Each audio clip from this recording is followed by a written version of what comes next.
ভরা মৌসুমে শীতকালীন সবজিতে ভরপুর রাজধানীর বাজারগুলো, এতে বেশ স্বস্তিতে নগরবাসী। কিছুদিন আগের সবজির চড়া দামের বাজারের যে চিত্র তা যেন একেবারেই পাল্টে গেছে। কিনতে ভালোই, দাম কম, অনেক আগের তো অনেক কম।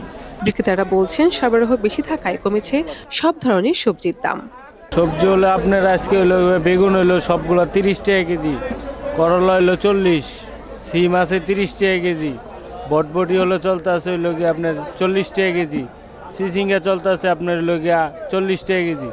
এখন আস্তে আস্তে সবজির দামটি কমতেছে। শীতকালীন সবজি যেগুলো আছে সেগুলো আজকে তুলনামূলক কম, যদিও সরবরাহ বেশির কারণে হতে পারে, কিন্তু অন্যান্য যে সমস্ত জিনিস শুকনা খাদ্যপণ্য যেগুলো এগুলো আবার দাম বেশি, যেমন মশলা জাতীয় বা চাল ডাল বা আদার যেগুলো আছে তেল, এগুলোর দাম একটু বেশি আর কি।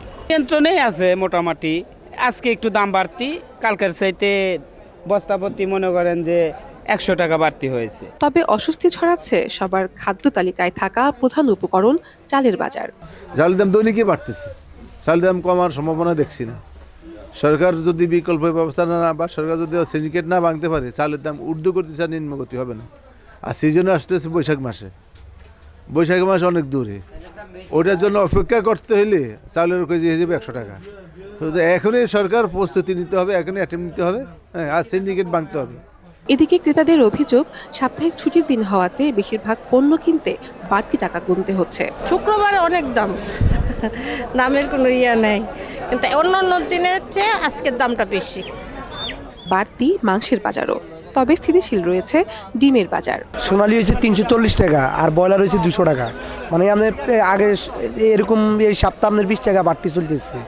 বাড়ার কারণ হয়েছে আপনার মাল হয়েছে উৎপাদনটা কম, যেখানে বাচ্চা উঠতো ওখানে উৎপাদন নাই, এই কারণে একটু বাজারটা শর্টের কারণে একটু দাম বাড়তি। বাজারে নিত্য প্রয়োজনীয় পণ্যের দাম নিয়ন্ত্রণে সার্বক্ষণিক মনিটরিং এর দাবি ক্রেতাদের। বাজার মনিটরিং দরকার, কিন্তু এরা তো আসে ঘুরে ঘুরে চলে যায়, আবার পুনরায় রেট সেম করে আলায়। এটা তো সর্বক্ষণ থাকতে হবে, সিকিউরিটি গার্ডের মতো দেখতে হবে। সব দোকানে জিজ্ঞেস করতে হবে রেট, এক দোকানে এক এক ধরনের রেট থাকে, এগুলো রেট সরকারের দেখার অনুরোধ রইল।